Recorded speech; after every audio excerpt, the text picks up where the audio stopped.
Hello दोस्तों, अगर आप इस वीडियो को देख रहे हैं तो कहीं ना कहीं आप कुछ नया सीखना चाहते हैं।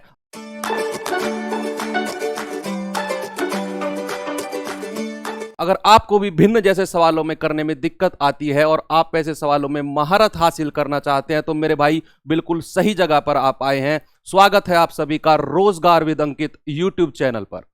कल का सवाल था, आप लोगों ने बहुत बेहतरीन तरीके से किया, बहुत सारे लोगों ने इसका जवाब दिया और बिल्कुल सही जवाब दिया। आपके उत्साह को देखकर बहुत ज्यादा मजा आ रहा है। ऐसे ही लगे रहो दोस्तों, ट्रिक के साथ हम लोग घमासान मचाने वाले हैं। देखिए सवाल क्या था कि एक दुकानदार अपनी वस्तु को 5% की हानि पर बेचता है, तो मेरे भाई 5% का मतलब क्या होता है, 1/20। और अगर वो हानि पर बेच रहा है तो कहीं ना कहीं वो एक का नुकसान खा रहा है, और एक का नुकसान खा के वो चीज को मेरे भाई 19 में बेचेगा। और कह रहा है कि लेकिन वह 990 की जगह 770 ग्राम देता है। मैंने आपको कल एक बात बताई थी कि बेचते टाइम कितने की जगह 990 उसको देना था, उसने 770 दिया। 990 उसको देना था लेकिन उसने 770 ग्राम दिया, तो कितने का फायदा ले गया वो? 990 का पैसा उस दुकानदार ने उस चीज के लिए दिया था, लेकिन उसने उसकी जगह 770 दिया, तो फायदा किया ना,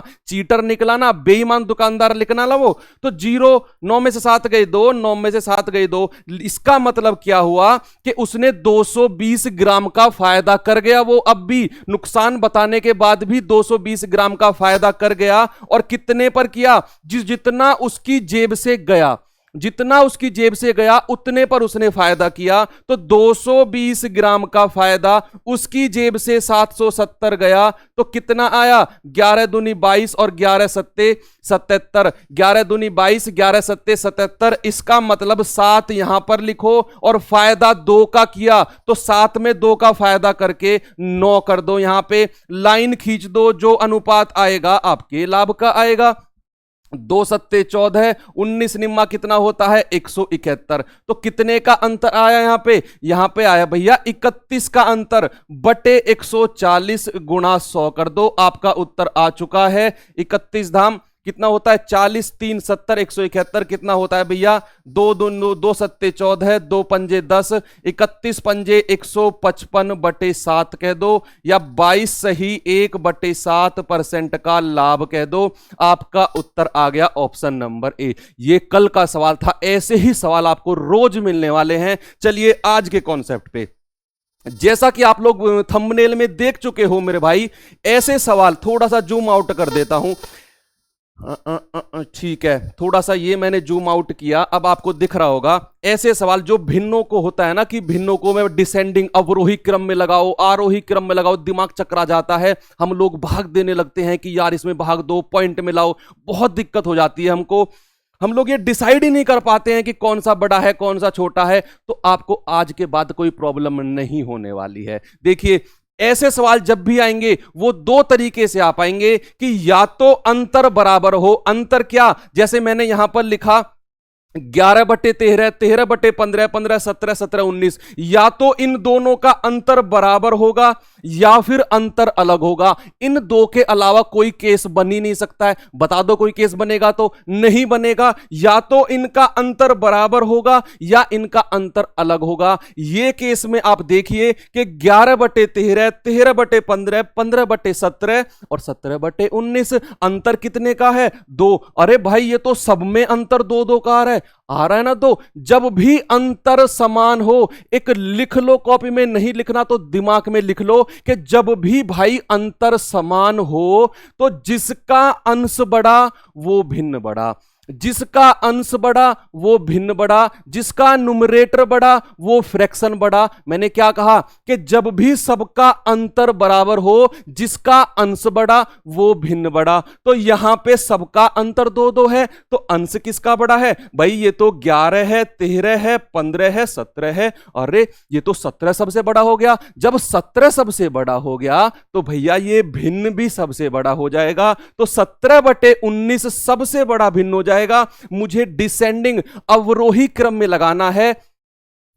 अवरोही क्रम का मतलब होता है पहले सबसे बड़ा, फिर उससे छोटा, फिर उससे छोटा, फिर उससे छोटा, यानी कि सबसे पहले सबसे बड़ा आना चाहिए। और सबसे बड़ा तो मैं निकाल चुका हूं, क्या कि जब भी अंतर बराबर हो तो जिसका अंश बड़ा वो सबसे बड़ा भिन्न। तो 17/19 सबसे बड़ा होना चाहिए, ये तो हो नहीं सकता क्योंकि ये तो 15/17 से शुरू हो रहा है। ये हो सकता है, ये भी नहीं हो सकता, ये भी नहीं हो सकता, ये हो सकता है। देखेंगे भाई 17 सबसे बड़ा होगा, फिर उससे छोटा भिन्न कौन होगा, 15 वाला, फिर उससे छोटा भिन्न कौन होगा, 13 वाला, फिर उससे छोटा भिन्न कौन होगा, 11 वाला। 17, 15, 13, 11 तुरंत आपने लगा दिया, बिना पेन उठाए, कोई जरूरत नहीं, आपने सवाल देखा और उत्तर लगा दिया। ऐसे ही आगे आपको लगाना है। जब भी आपके पास भिन्न आए सबसे पहले उनका अंतर देखो, अगर अंतर बराबर है तो जिसका अंश बड़ा वो भिन्न सबसे बड़ा, जिसका अंश बड़ा वो भिन्न सबसे बड़ा। अगर अंतर समान है, देखिए कुछ आगे सवाल देखते हैं। इस सवाल का मुझे उत्तर बता दो जल्दी से कि सबसे छोटी भिन्न कौन सी होगी, सबसे छोटा फ्रैक्शन कौन सा होगा। जल्दी से आप लोगों ने उत्तर दे दिया होगा क्या कि भैया सबसे पहले मैं ये देखूंगा कि अंतर बराबर है या नहीं। देखिए 21 से 22 एक का अंतर, 22 से 23 एक का अंतर, 23 से 24 एक का अंतर और 24 से 25 एक का अंतर। अरे भाई ये तो सब में एक का अंतर मिल गया मुझे। अगर सब में एक एक का अंतर है तो अभी एक बात 20 बार बोल चुका हूं, अगर अंतर बराबर है तो जिसका अंश बड़ा वो भिन्न सबसे बड़ा, जिसका अंश बड़ा वो भिन्न सबसे बड़ा। तो सबसे बड़ा कौन सा हो जाएगा, 24, उससे छोटा 23 वाला, फिर 22 वाला और फिर 21 वाला। मुझसे कह रहा है कि सबसे छोटा भिन्न, मेरे भाई सबसे छोटा भिन्न कौन सा हो गया। उत्तर जल्दी से कमेंट बॉक्स में ठोक दो कि दूसरे का उत्तर इतना होगा। सारे सवालों के उत्तर, जितने भी सवालों के उत्तर आपने मुझसे पहले दिए हैं उनका लिख देना कि सर इसका सवाल मैंने आपसे पहले दे दिया था, इसका उत्तर।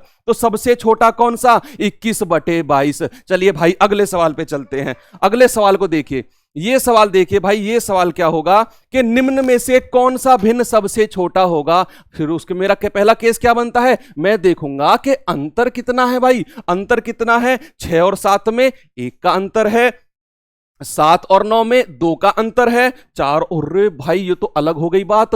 इसमें मुझे 1 का अंतर मिल रहा है, इसमें 2 का, इसमें 1 का, इसमें 2 का। यार ये तो बड़ी दिक्कत हो गई, मेरा तो फिलो टूट गया। नहीं टूटने दूंगा भाई आपका फिलो। देखिए 6/7, 7/9, 4/5 और 5/7 मैंने ये लिखा यहां पे। अगर मैंने ये लिखा तो इसमें मुझे अंतर बराबर नहीं मिला। तो 2 तरीके हो सकते हैं।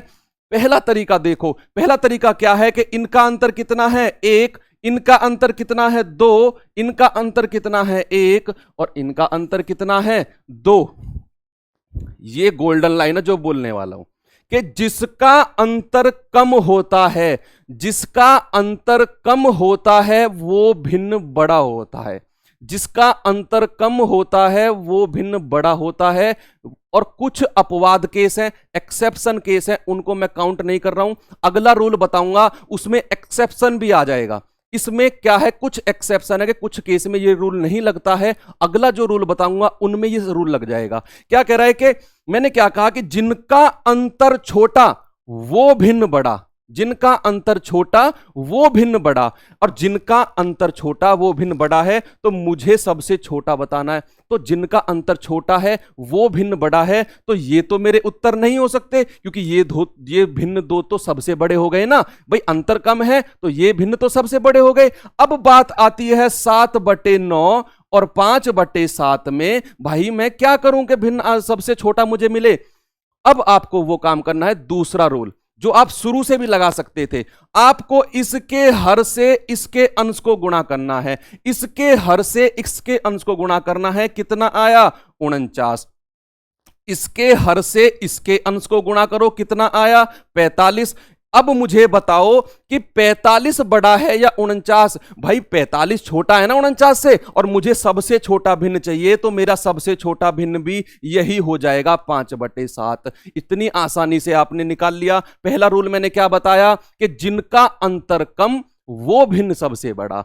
अब दूसरा रूल मैं आपको यही फिर से एक्सप्लेन करने वाला हूं कि ये रूल आप हम शुरू से कैसे लगा सकते थे, क्रॉस वाला। मैंने कहा 6/7, 7/9, 4/5 और 5/7। अब आपको सबसे छोटा बताना है। आप किन्हीं दो को लेके चलो, किन्हीं दो को लेके चलो। मैं इन दो को लेके चला, मैंने इसके हर से इसके अंश को गुणा किया तो 9 छिक्के 54। मैंने इसके हर को इसके अंश से गुणा किया 7 सत्ते 49।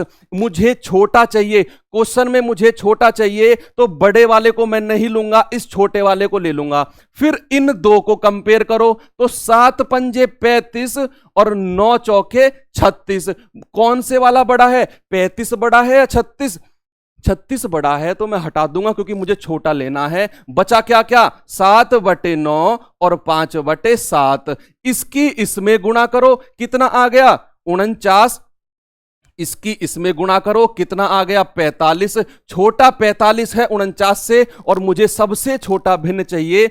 अब भी आपका उत्तर 5/7 आया। दो तरीके आपने पढ़े कि जब अंतर सबका समान हो तो जिसका अंश बड़ा वो भिन्न बड़ा, जब अंतर समान ना हो उसमें मैंने आपको दो केस बताए। कौन से बताए कि 90% केस में जिनका अंतर कम होता है वो भिन्न बड़े होते हैं, और लेकिन 10% में अपवाद बन जाता है। उसके लिए भी मैंने आपको दूसरा रूल बताया कि किन्हीं दो को लेके चलो, इसके हर से इसके अंश को गुणा कर दो, ऊपर लिख दो, इसके हर से इसके अंश को गुणा कर दो, ऊपर लिख दो। जो छोटा है उसको ले लो। छोटे को क्यों ले रहा हूं, क्योंकि भैया सवाल में छोटा पूछ रहा है। अगर वो मुझसे सबसे बड़ा भिन्न पूछता तो मैं इन दो में सबसे बड़ा लेता, फिर उसको अगले वाले से देखता, फिर उसमें सबसे बड़ा देखता, फिर उसको अगले वाले से देखता। ठीक है जी।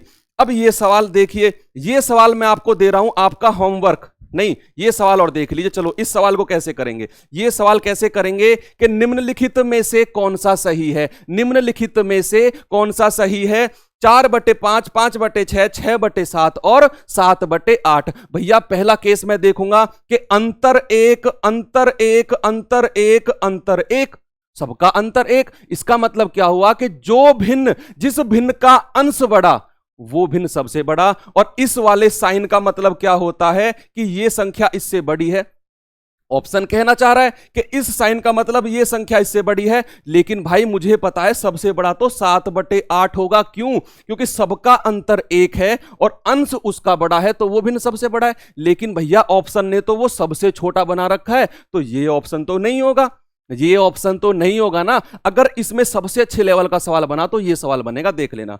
ये कह रहा है कि 0 बड़ा है किससे, 9/11 से। क्या 0 कभी 9/11 से बड़ा हो सकता है? 0 केवल उनसे बड़ा हो सकता है जो चीज नेगेटिव में हो, जो चीज ऋणात्मक हो। 0 केवल उनसे बड़ा है। भैया ये तो पॉइंट कुछ जा रहा है, तो ये तो 0 से बड़ी हो गई, तो मैं तो पहले से ही डिसाइड कर लिया, मेरा ऑप्शन ये भी सही नहीं है। फिर क्या कह रहा है कि 7/24/1/3, 3/8, 5/12 अंतर बराबर नहीं है, तो मैं किन्हीं दो को लेके चलूंगा। मैंने लिया 7/24 और 1/3 को, तो 7 तिया 21 और 24 1 अन्ना 24, यानी कि ये 7 तिया 21, यानी कि ये भिन्न बड़ा है किससे, इस भिन्न से। यानी कि 7/24 जो है वो छोटा है 1/3 से। लेकिन सवाल ने तो भैया उसको बड़ा बनाया हुआ है, बड़ा बनाया हुआ है, तो ये सवाल भी गलत, ये ऑप्शन भी गलत। आपका ऑप्शन यही सही हो गया। इसको आप चेक भी कर सकते हो, इसको आप चेक भी कर सकते हो। कैसे